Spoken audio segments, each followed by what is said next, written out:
And so that's the lens that I kind of viewed love and marriage and equality through. Now, you know, sad to say, I was a sideline sitter for a lot of my life. You know, I knew that the LGBT community had been discriminated against. I knew that was wrong, and I definitely wanted to get involved, but laziness, apathy, all those things, kind of, you know, I'm a victim of. You know, there was a couple things that spurred me to action. I kind of thought, like, my vote will be enough. You know, I'm just going to vote the right way, and things will work itself out right. And in 2008, I got a punch to the stomach that my vote didn't matter. And that, you know, when Prop 8 passed, I was devastated. And I was like, could I have done more? And I just really want to, so very special privilege tonight for me. And hopefully you guys will think. But Chad Griffin is here. And he was instrumental, is instrumental right now in trying to get that overturned. He's in town, luckily enough, because of AFER. And he's been on the job for the Human Rights Campaign for 6 months now. He's our new president, and we are extremely happy and lucky to have you in town. So I just wanted to Thank you, Chad.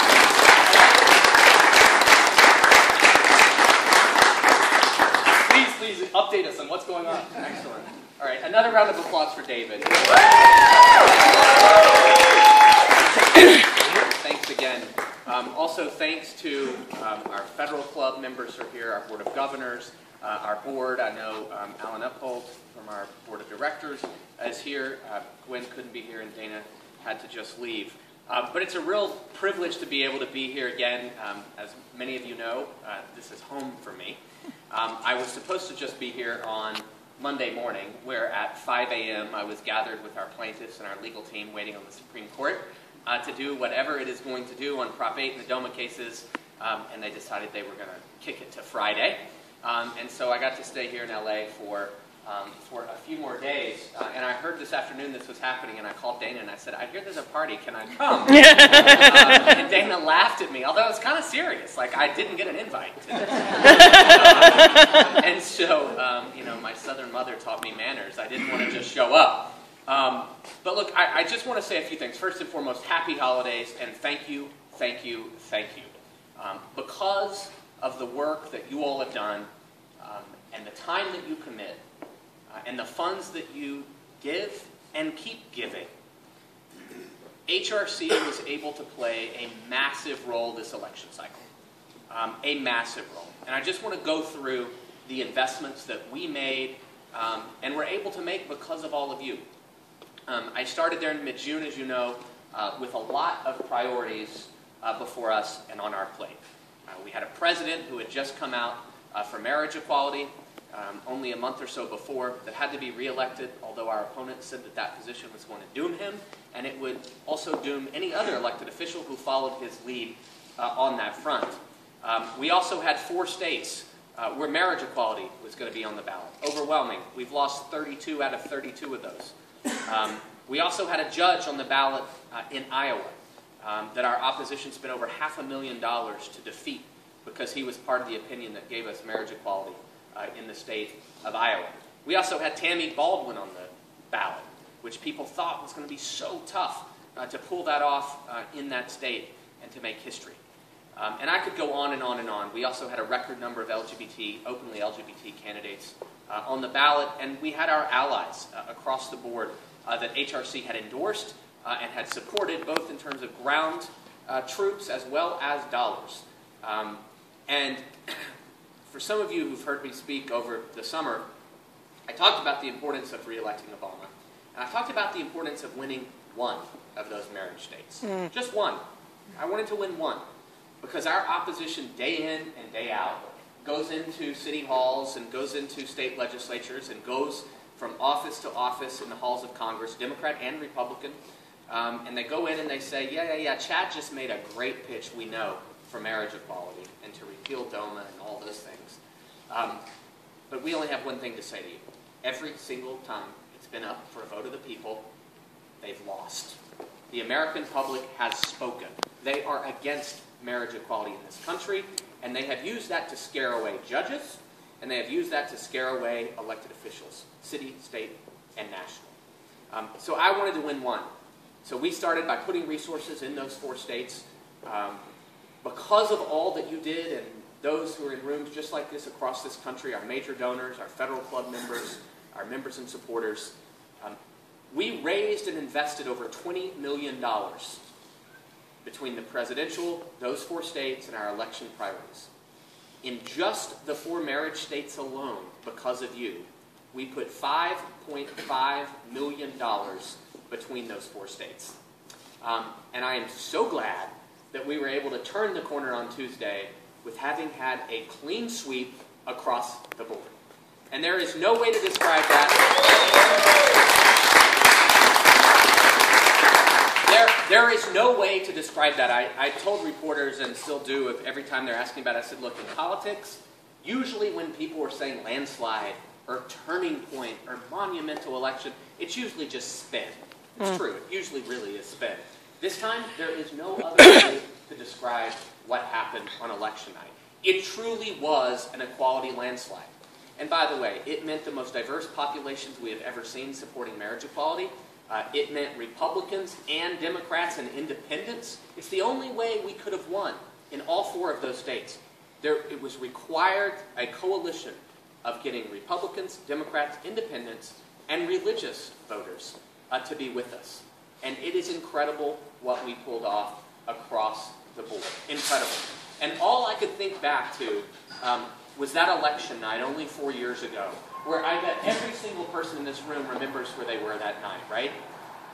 For a Democrat, it was one of the most historic election nights of our lifetime. President Obama had just been elected. But I was in San Francisco in a hotel room. I was watching TV as Obama was giving his speech, and in my lap was a laptop computer where I was watching the election returns here in Prop 8, but also on the gay adoption ban in my home state of Arkansas, and on the marriage ban in Florida. And it was the most depressing election night of my lifetime.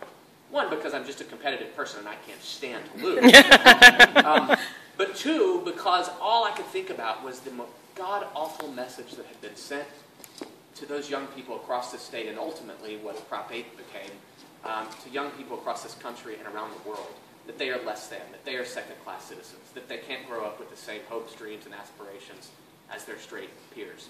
It was a depressing election night, but it also was a turning point. The world woke up to our issues. Our movement, in particular this organization, grew and grew and grew. And all that has been done since then built up to the election night we were all able to have a few Tuesdays ago. And so it was, make no mistake about it, an incredible political victory. But it also was a victory, and it's rare again in politics, that you have a victory like that and it has such impact on real lives. And by the way, immediately. Some of you saw Governor Gregoire in Washington just signed this afternoon, was able to make that official and sign that legislation. And I think it's in a couple of weeks it actually becomes law. And folks will be able to start getting married in those 3 states. So truly incredible and impacting lives. Having said that, we're allowed a moment to celebrate, and then we have to stop and say, we only have 9 states in the District of Columbia with marriage equality. We have more than half the country where you can be fired simply for being LGBT. We have young people in every single state, every city, that are bullied at school. They hear hate from the pulpit, and many of them rejected at their own dinner tables. And they are the reason we all have to keep fighting. And when you're winning like this and you've got the opposition on the offensive, you keep them there. And you don't slow down, you double down. And that's exactly what we're going to do. As you look around the corner, we have a number of priorities from this president and this administration. I believe we will get, and we should get, an executive order that protects federal contractors, employees who work for federal contractors, from employment protections, since we still don't have a federal INDA, something we need and we will continue to push for until we get. Appointments. It's my hope that our cabinet and this administration, including our most senior ambassadors, are going to look even more like America. I hope that we're going to see, it's something that I and this organization have been urging, that we see our first openly gay cabinet member in this president's cabinet, and our first openly gay United States ambassadors, and particularly in G20 and even G8 countries. Those are the kinds of things we're advocating for and urging this president and this White House to do. With Congress, you all know we still have a lot to do. We need an inclusive income. We need workplace protections out of that Congress, and we've got a lot of work to do. So there are a lot of priorities in Washington. But we have some immediate priorities in the states. And I'm going to talk just about marriage very briefly. Going from coast to coast, our opportunities in the next 6 months, by the way, for marriage equality start in Rhode Island, go to Delaware, go to Illinois, perhaps in Minnesota, now that we were able to defeat for the first time that hateful constitutional ban, and then to Hawaii. We have some defensive things in Indiana, where a ban is likely headed to the ballot. We also have an attempt in Omaha and Lincoln, Nebraska, via ballot measures to undo and to recall those two cities' fully inclusive workplace protection measures. So our opposition isn't going away. In fact, I suspect they learned some lessons. You know, that Prince and Princess ad that all of us in this room woke up to and went to bed to during those god-awful weeks leading into that Prop 8 election. Exact same ads in all 4 states. Same ads. Even the same voiceover talent in all 4. Same campaign manager in all 4. Same one who managed Prop 8. I assure you they learned lessons. They thought what they could do is unpack the Prop 8 suitcase and just, change the name of California into Minnesota to Washington to Maryland to Maine, and it didn't work. We were there in greater force than we were ever there before. Our coalitions were real and they were deep. We were Republican, we were Democrat, we were Catholic. It's incredible. And you should be so proud. Now what we have to do is turn this corner, and we have to use the momentum that we have and catapult this movement into achieving these next victories. And that's exactly what this organization is doing, and it's your work that makes this possible. Last thing I want to mention is something I know a tad bit about, although I have no clue what those 9 justices are doing right now, is the Prop 8 case. As you know, there are 5 DOMA cases. There's the Prop 8 case, and then there's the benefits case out of Arizona that are currently pending before that court. And by the way, all of them there after having our opposition having lost in lower courts. And so on Monday was the day that we were potentially to know what the fate of Prop 8 and DOMA. That has now been recalendared for this Friday. They could also push it out further. But if they don't take that case, and we know on Friday or Monday, we'll see marriages start in California again next week. Woohoo! It's incredible because the 4 plaintiffs in that case, when we filed that case, they'd been together 10 years. Now they've been together for 12, 13, 14 years. Chris and Sandy, the case's name, Chris Perry, their twin boys were just entering high school when we filed that case. They'll graduate from high school and go into college in June. And it's my hope that whether the court takes the case or they don't, that Spencer and Elliot will go into college with their moms being married. And I'm just so optimistic whether they take the case, we'll have a decision in June, and I believe Prop 8 will be gone. If they don't take the case and it's gone and marriages start next week, I'll take either of those. I also think DOMA, they really have to take the DOMA case because it's federal law, and we have now lower courts with different federal rulings. So I do believe they'll ultimately take one of those cases. So look, momentum's on our side. We've got to keep it there, and we can't slow down. And every single one of you make this work possible. So some of you I know have been with this organization since day one.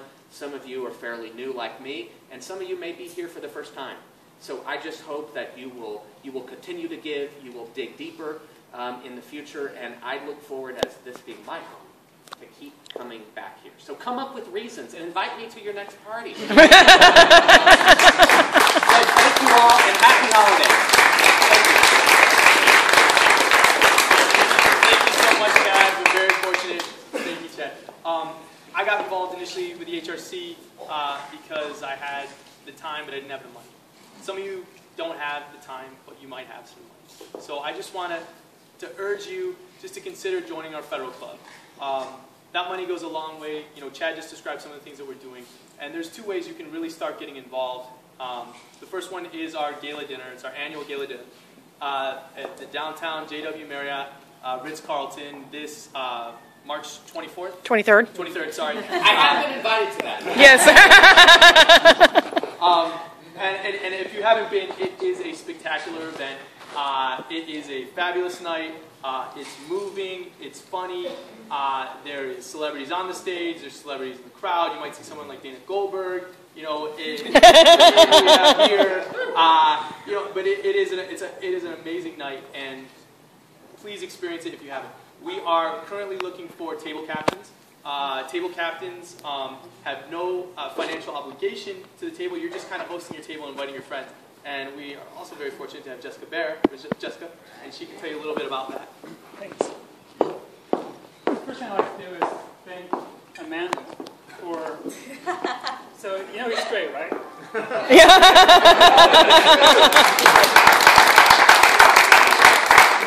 Wherever he is, she is, and usually like, did you ever see when she marched in the pride parade and said gay question mark?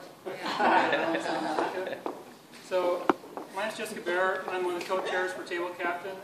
Again, for the dinner, this is, as we have talked about, one of our biggest fundraisers. It's an amazing night. There's no financial obligation to be a table captain. It's just an opportunity for you to get your friends, colleagues, and family together with you. We also have an incentive, as I was talking to Grayson, that so the first table captain group, my fiance and I were table captain co-chairs together in our table. So we're going to be battling for this, but if we get it first, then we get a year's membership to Gold's Gym.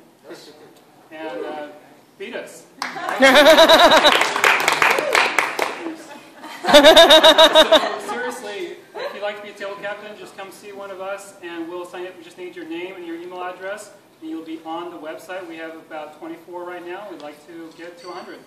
So come see us. Again, there's no financial obligation. It's a lot of fun to have your family there. Thank you so much for coming, Chaz. Of course, thank you for having me. Thank you, Jessica. The gala, we have a couple components. We have an awesome, live auction, but we also have a silent auction. And Grayson Wixom is our silent auction chair, and he's just got a quick little thing he wants to tell you about that. I'm also David Steinman's twin for the evening. You guys coordinate that? Twinkies. Those of you who know me, I'm Grayson Wixom. I'm corporate accounts chair, and I'm also, that means I kind of beg for stuff for the silent auction. All that money, as Chad was saying, the momentum we have right now, in my opinion, these 4 years are a window of opportunity. The more money we make through the gala is the more money we can fund every political event that we have to go to. So if any of you know of somebody who can donate to the auction or a corporate sponsor and you would like to talk to me, please come forward. That being said, I have one thing for the evening. We had somebody who donated to the silent auction last year, and they gave us 2 bids on this. This is a resort. It's Red Mountain Resort. It's a value of $1,500. We're going to start it tonight at $200. It's for 2 people. It's all-inclusive meals. Jessica? Horseback riding, meals, spa, everything's included. If you want to see the pictures. Where is it? Arizona. No, it's not. It's Utah. Oh, Utah. Sorry. The other one's Arizona. Sorry. Southern Utah. Look at Parker. See, this Parker is why knows. I love him. So it's an amazing event. All that money will go to all the work that we need to keep doing. So should we do it now and keep going? Yeah, 200. Jessica Bear, $200. Do I hear anybody else? 300. Oh, who was that? Alan. This is why we love Alan over there. Anybody else? It all goes to HRC and the work that we do. 4. Oh, there. Did you see the value of it? It's $1,500. $1,500. Everything's included. It's awesome. So where are we at now, kids?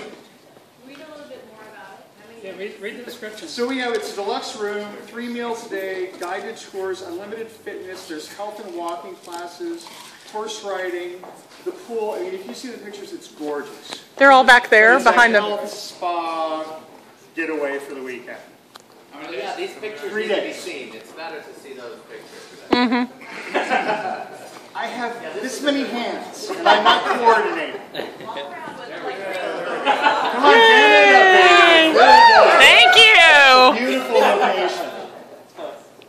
So who's winning between the 2 bidders right now? 400. We got 400 over here. Are we going to let it go, Alan? Are you going to let Jessica beat you? Please bid. Val. I have to look at my husband. So, Don't give it to me. let's just go to the source then and show. 500. Are we going to let this go? I'm going to add 300 to their bid. Oh! Nice. Thank you. Should we go with 700? I can't top that. I'm just gonna let them go. $700? We're good? Seven? We're in. I'm in the finance. Finance. Nice. Thank you. I'm not gonna keep your players much longer. Sorry. Sound quality. All right. So Packed program. Gala dinner, right? Big part of it. The other is our federal club. And so I would urge you, please considering, Chad told you a lot of the things that we're funding. We've had probably our best year ever, but we have a long way to go. You know, one of the things, you know, my wife and I, Amanda, we have 2 kids. And, you know, one, it was like, I always urge my son, you know, to stand up for what's right. I'm really hard on him. You know, I tell him to be a leader, not a follower. And so, one, it's like, for my, personally, I would be a hypocrite if I didn't lead by example. So that's one of the reasons that I got involved. But knowing that my son, he goes to a lot of HRC events, and that means the next day he's covered in temporary tattoos. And so there's nothing temporary when it's on your face. It takes days to come off. So he goes to school covered in HRC tattoos on his head. Some kind of hybrid Mike Tyson and that Romney guy that got the tattoo.